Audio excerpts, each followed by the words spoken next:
I saw a stat this morning. Last year, there were like 25 games where they scored over, like combined 50 points or something. We're already at like 22. Michael Thomas is worth a point. Okay, there's 4 old quarterbacks in the NFL. Let's be honest. 2 can play and 2 can't. Phillip Rivers and Breeze right now, can't win big with them. Big Ben and Tom Brady, I think you can. But Breeze needs to outsmart you, and he's great at it. But Sean Payton is one of the smartest offensive coaches of my lifetime in the NFL. He's on a short list. When he wants athleticism or a deep ball, he brings in Taysom Hill. And everybody's complaining last night on Twitter about Taysom Hill. Oh, the Saints offense doesn't need Taysom Hill. Hell, it doesn't. Their first 6 possessions last night against the Chargers, who are a beat-up mess defensively. You got no Derwin James, Brandon Ingram's out, Bosa's limited. Their defense is a wreck right now. They're all banged up. The first 6 possessions, Drew Brees led, punt, field goal, punt, interception, punt, and the field goal was an 18-yard drive. And their only touchdown of the first half, they basically got it at midfield. You're not smarter than Sean Payton. Sean Payton's watching practice. Sean Payton's like, we got to throw it deep. We got to bring in the other guy. We need an athlete. We got to bring in the other guy. And I love Drew Brees, a first ballot Hall of Famer. But at some point, I'll be on the air, and I'll have no more teeth left, and I'll be hacking and wheezing, and you'll be like, it's over for Colin. You can't win with Colin. Right now, still got a shot. Still got a shot with me. But, this is not about Michael Thomas. This is a pop gun offense. I mean, the offense is Alvin Kamara, little dump pass, make it work. It's not a knock on anybody. This is an elite defensive line, a very good offensive line. Kamara's a stud.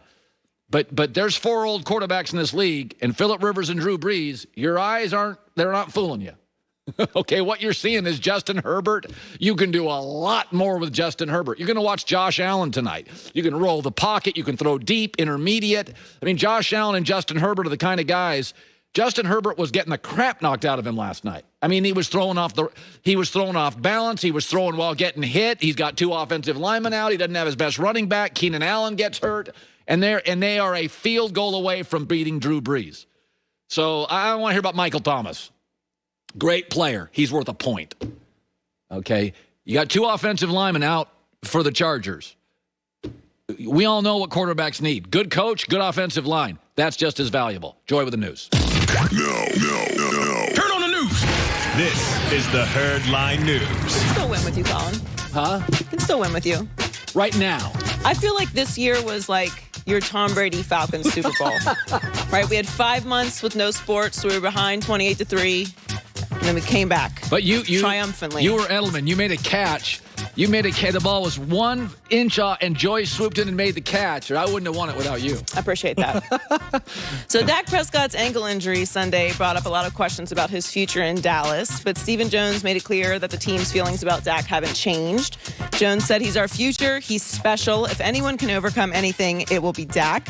It's something our doctors feel like he'll overcome, and he'll come back better than ever. He's the face of our franchise. He'll come back ready to go next year. I saw Alex Smith play Sunday. Dak's going to be fine. It's a 4 to 6 month injury, as gruesome and brutal as it was. And of course, you see that, and everyone's first thought, obviously, other than him being injured and hoping that he gets well soon, is that, oh my God, like this, what happens with the future of him with the Cowboys? Like, He did not sign that long-term deal. This is the risk that you take when you bet on yourself. And everyone loves Dak as an individual, and he's done everything right. So we're rooting for him to be successful.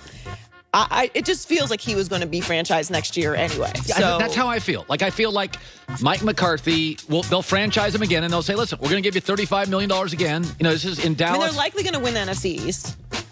I'm not as confident as you are on that. Who? I like Philadelphia. They're going to pull it together? Because they just lost again. I know. It's week 4 or 5. I think structurally Dallas. Does everybody understand how limited the Giants' offense is and what it looked like Sunday? I'm not saying that the Cowboys have it together either. They just have it together a little more than the Eagles have it together. That's a good bet. And the other 2 teams in the division are not in the conversation. That's a milkshake bet. That's a milkshake bet? Well, I'm lactose intolerant, so we'll bet a dinner somewhere. Fine. I'm Philly, you're Dallas. I'm sticking with Dallas. But I do think that Dak will be back next year and franchise tagged again. Yeah. My feelings about Dak with the Cowboys changed when he was franchised the first time. That kind of felt like, okay, Dak's not going to finish his career with the Cowboys because he's going to get franchise tagged again next year. And then unless he has some spectacular over the top year where they make a deep playoff run or get to the Super Bowl, what is Dallas going to do? Because you're basically saying you're unsure. Now, I understand that they offered him a contract. Yeah. But they knew what kind of contract that he wanted. And, I mean, for whatever your opinion about Dak is as a quarterback, he's 42-27 in the regular season and 1-2 in the postseason. He's not been in the league that long. Right. And he now has a new head coach. So he's he's dealing with the circumstances that are there. Yeah, he's a franchise quarterback. Nobody disputes that. I never doubt he's a franchise quarterback. The question becomes, and he actually, one of the things I like about him, real durable, and he can move. And in 2020, I like my quarterbacks to have a little wiggle.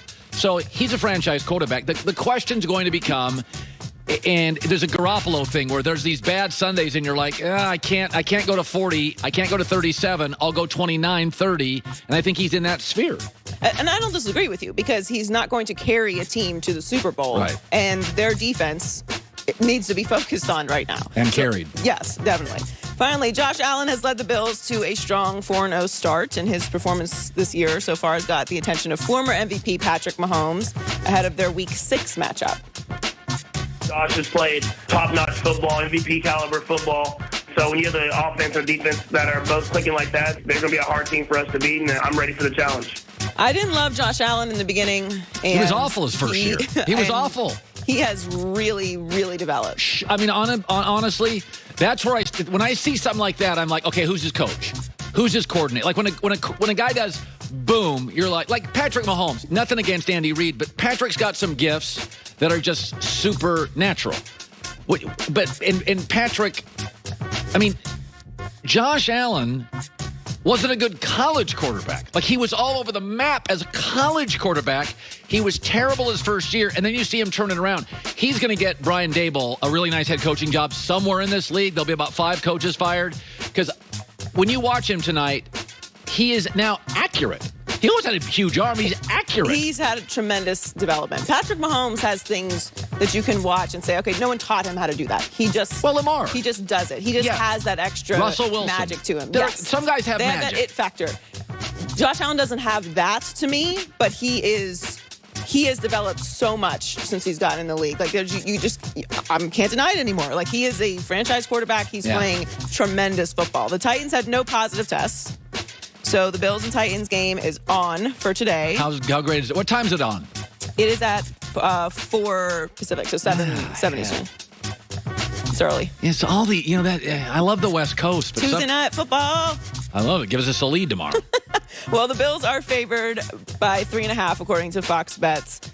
And it should be a good game tonight because we haven't seen the Giants for a while. So glad that they're back. Finally, the Braves kept their undefeated postseason alive in Game 1 of the NLCS. They can hit. With the Dodgers. At the top of the 9th inning, Austin Riley hit a huge home run to break the 1-1 tie. That was just the start of the Braves' 4-run rally to get the 5-1 win. Game 2 is today at 5 Eastern on FS1. And some big news for the Dodgers. Clayton Kershaw has been scratched from today's game due to back spasms. So Tony Gonsolin will get the mound instead. The Dodger fans are getting tired of winning the division and not getting the payoff. They need to get over that hump. Yeah. But that's big news that Clayton's out.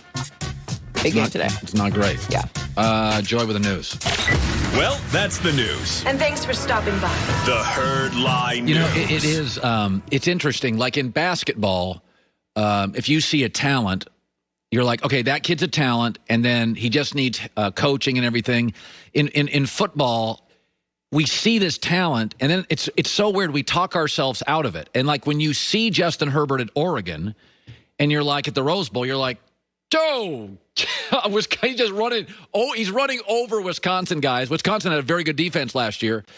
And it's like there was a lot of criticism about him. And I said this during the Rose Bowl. And during the draft, I said Justin Herbert. I said I watch a lot of Oregon games because I cover the Ducks. And I watch a lot of Pac-12 football. And everybody watches SEC football. Everybody watches Big Ten football. I watch Pac-12 football and that stuff. And I said, I don't understand. He's a 4-point student in biology. He's big, strong, and mobile. And he's a good kid. And he got better every year at college. I'm like, I don't get the nitpicking. We did this with Andrew Luck. We're like, Andrew Luck's arm is good enough. It's a B-plus arm in the NFL. It's fine. It's like almost like we talked ourselves out of this kid. Holy moly. I mean, I just watched him last night. I was like, whoa. Doug Gottlieb Doug Gottlieb Show, All Ball with Doug Gottlieb, the podcast now joining us, brought to you by Mercedes-Benz, the best or nothing. Are you a little surprised, Doug, that there was, like Anthony Lynn kind of pushed back, let's start with Tyrod, and then